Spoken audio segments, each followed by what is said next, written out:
Saya umumkan 3 poin. Tunggu, itu tadi penjelasan. Ini kesimpulan. 1, sore ini setelah preskon ini kami mengundang teman-teman media untuk bersama-sama ke Polres Metro Jakarta Selatan karena keluarga besar Bajide akan melaporkan Nikita Mirzani ke Polres Metro Jakarta Selatan.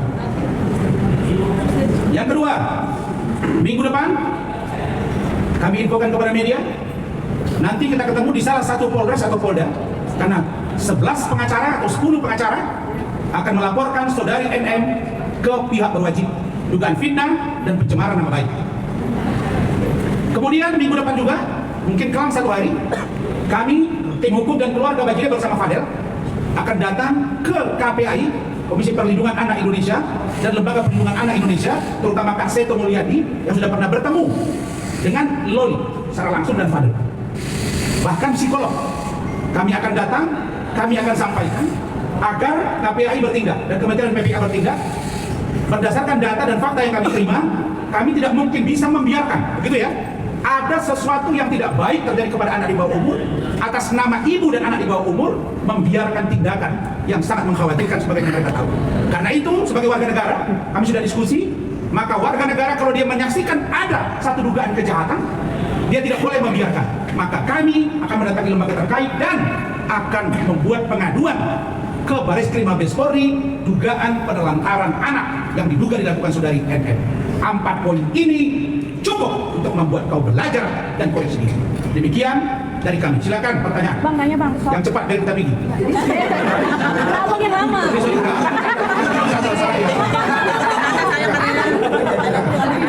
Pertanyaannya kemana? Kasih tahu.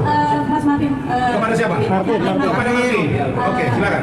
Sempat tadi pagi kapan ada omongan dari Yola Ina seputar apartemen. Boleh diklarifikasi bahwa katanya dari berapa juta, kemudian dari dari 6 juta atau 12 juta? Dari 12 juta. Itu saya lihat tadi pagi juga ada. Itu udah berita lama sebenarnya. Berita sudah mungkin udah kelewat mungkin 1-2 bulan yang lalu mungkin ya. Ya. Jadi klarifikasi itu sebenarnya nggak perlu saya jelaskan lagi karena dari pihak saya kemarin juga sempat dari pihak apartemen pas kejadian pertama awal itu sudah mungkin mengkontrol langsung ya dari pihak siapa namanya tadi? Ya. Yolo. Ya. Jadi itu uang yang dibilang markup itu uang 6,5 juta itu untuk 1 bulan. Ya, 6 juta selama 1 bulan, 4 jutanya itu sekitar 4 jutaan itu deposit. Jadi apartemen itu ada depositnya. Jadi bukannya kita markup. Jadi saya pun juga di sini ya cari yang lebih murah, makanya saya pindahkan dari Lexington ke Victor Park. Agar tidak ada deposit lagi. Kalau Victor Park itu tidak ada deposit.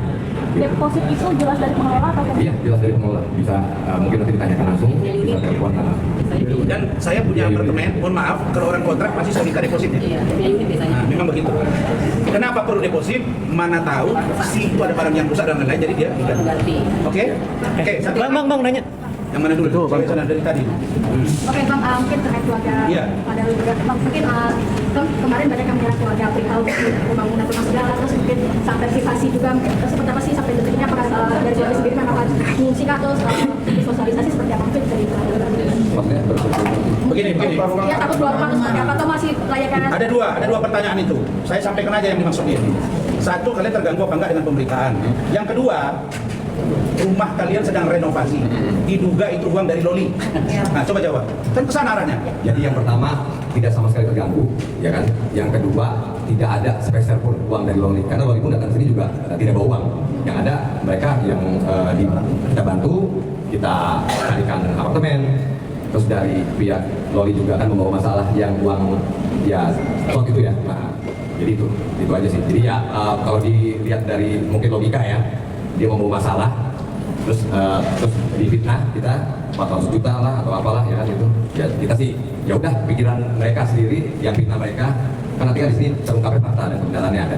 Banyak yang pada akhirnya banyak yang memblow up permasalahan mungkin sudah lama soal kasus dugaan. Iya. Penipuan itu gimana mungkin bang? Penipuan yang awal. Ya yang dilakukan. Iya dari awal dari 1 hari setelah landing. Ya, Loli itu udah punya masalah itu dan saya nggak tahu ya kalau masalah itu kan yang tahu Loli dan mungkin yang teman di sana. Ya, kita beresinnya ya lewat dari akhlaknya Loli. Gak usah bawa-bawa slot atau apapun lah di situ. Jadi kalau lo mau gabung di keluarga untuk Temannya lawan, yang inisial C. ya, Ya, C. Oke, silakan. Nanti konfirmasi Ya. katanya karena kasus ini pada di lock out dari kampus, itu benar atau enggak sih? nggak benar. Jadi Sampai sekarang masih alhamdulillah masih. Iya. untuk kuota yang tunggakan pembayaran itu? Tunggakan apa gitu? Tunggakan pembayaran kampus. Oh, yang tadi gue nggak tahu. Kok mereka tahu semua ya? Apa yang ada tunggang-tunggang itu nggak ada sama sekali nggak ada. Tapi cuti atau masih? Coba sebentar, coba Pak Umar. Cuti atau di drop out? Cuti. Kalau untuk kuliah, anak saya dari awal sampai yang pertama serta itu sarjana semua, tidak ketergantungan sama orang lain.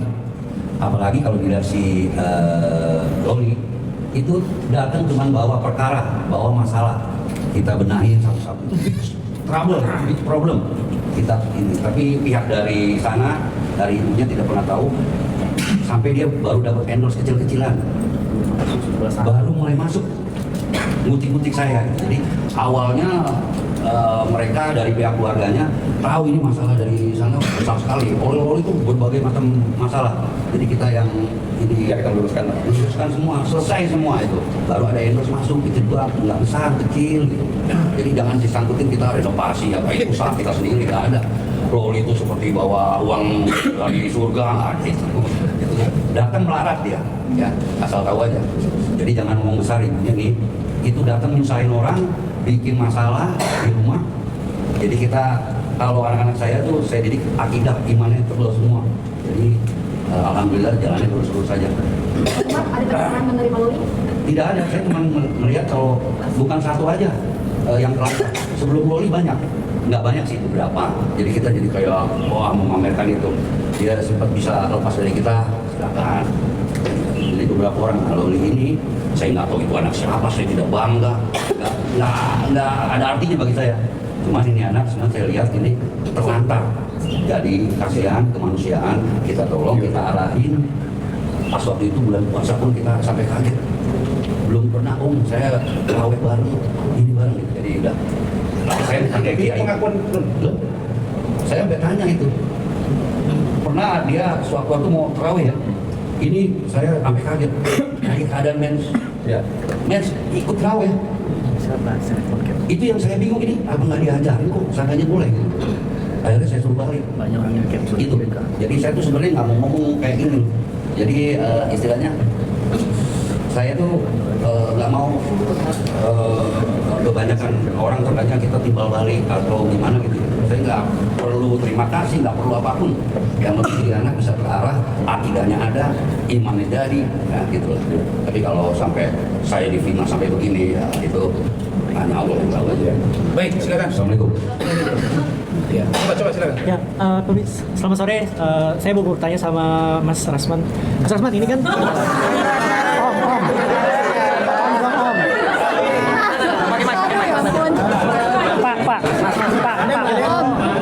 Ya, saya mau nanya Mas Rasman ini kan waktu kemarin preskon pertama di sini sempat menunjukkan bukti beberapa USG yang akhirnya itu dilaporkan sama NM di Polda Metro Jaya. Sempat tadi ada wartawan bertanyakan itu kapan diperiksa dan Bang Rasman menjawab itu tanggal 14 September. Kalau nggak salah ya saya itu. Terus nggak lama ada isu-isu yang lain gitu bahwa itu kenapa baru diperiksa tanggal 14 September sementara kabar berhembusnya LM mengandung dan aborsi dan segala macam itu dimulai dari bulan April sampai Juni kalau nggak salah. Correct me if I'm wrong ya. Jadi bisa dijelaskan klarifikasi mungkin dari Bang Rasman sendiri nih Bang. Kenapa ini baru diperiksa dan juga baru diungkap pada 14 September. Jadi apakah memang ada hasil dari bulan April ataupun Juni pemeriksaan dari LM sendiri dari mulai proses USG dan segala macam. Jadi mungkin minta ini ya keterangan langsung dari Bang Rasman sendiri. Seperti apa nih Bang Rasman, tolong dijelaskan. Baik, terima kasih. Jadi kita habis ini 2 lagi cukup ya supaya kita ke Polres. Pertama tadi Saudara Bintang, Saudara Martin sudah sampaikan bahwa kami sebagai kuasa hukum diminta oleh prinsipal. Prinsipal itu pihak terkait, yaitu Fadel dan keluarga untuk menyampaikan. Dan dan itu kami harus penuhi karena tidak ada yang spesifik serius di situ. Kenapa? Kita nggak sebut rumah sakitnya di mana, dokternya siapa, dan kita hanya sebut di situ bukan banyak USG, itu satu. Dan 14 September. Pertanyaannya, kenapa kok baru 14? Sudah dijawab tadi, itu kemauan LM sendiri setelah dia melihat ibunya ngoceh-ngoceh dan netizen. Dan setelah itu dia sudah menyatakan kekhawatiran dia marah betul kepada ibunya, begitu ya Pak ya, dia matiin ya. Sehingga dia bilang, ya udah saya cek sendiri untuk membantah satu, dia hamil, yang kedua tidak benar dia aborsi, yang ketiga bukan Fadel pelakunya. Dan memang tidak hamil dan tidak aborsi. Itulah hasilnya negatif. Versi Loli kepada mereka disampaikan ke kami. Bagaimana benarnya? Makanya butuh kita nanti keterangan seperti apa dan ahli USG bidang kesehatan dan ahli pidana. Begitu. Jadi kalau dari saat kami, itu saja yang bisa kami sampaikan.